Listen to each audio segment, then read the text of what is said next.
Trust in the Lord completely, and do not rely on your own opinions. With all your heart, rely on Him to guide you, and He will lead you in every decision you make.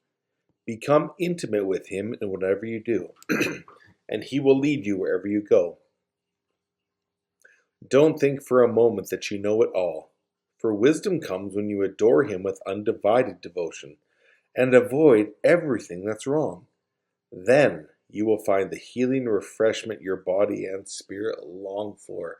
Well, praise God. God bless you guys. Welcome to Thursday morning edition of Make It Personal. I hope and pray that God guides you and gives you a little nugget today. And I also pray that you're not using this just for your morning God time. Spend some time with the Father. There's a reason I spend only a few minutes a day doing this, because I want you to spend some devoted time with our Father. Give Him your undivided attention. If you haven't done it yet, try and do it after this video or whatever works in your life schedule, because God will meet you wherever you are. But put time aside for the Father every single day. This is Proverbs chapter 3, and I just read verses 5 through 8, and I'm going to continue on here. Glorify God with all your wealth, honoring Him with your first fruits, with every increase that comes to you. You can take this as very wise, and oh, look at, here he is, Pastor Tero's finally asking us for money. I don't need your money. I don't want your money. What I desperately want is for you to obey the commandments of God and release money to Him so that He knows He has your heart. Like it says in verse 5, with all your heart rely on Him.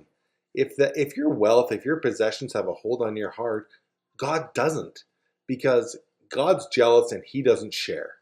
God's a jealous God who does not want to share you with your wealth.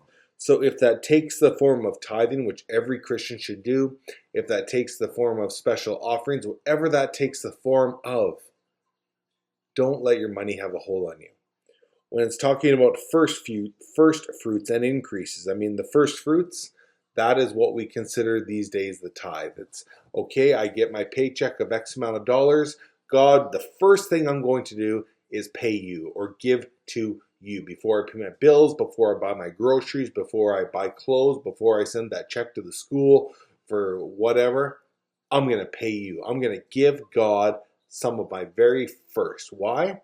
The first is sometimes the sweetest.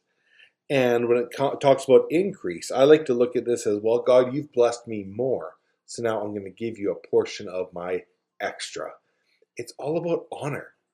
It's not about money. It's about honor. It's about saying, God, everything I am, I devote to you. And that includes my personal gain.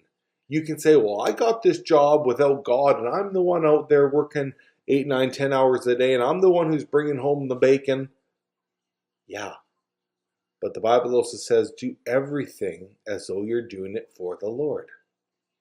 Honor God with your wealth. Don't have anything in your life, not just money and possessions. Have nothing in your life that you're not willing to give to God.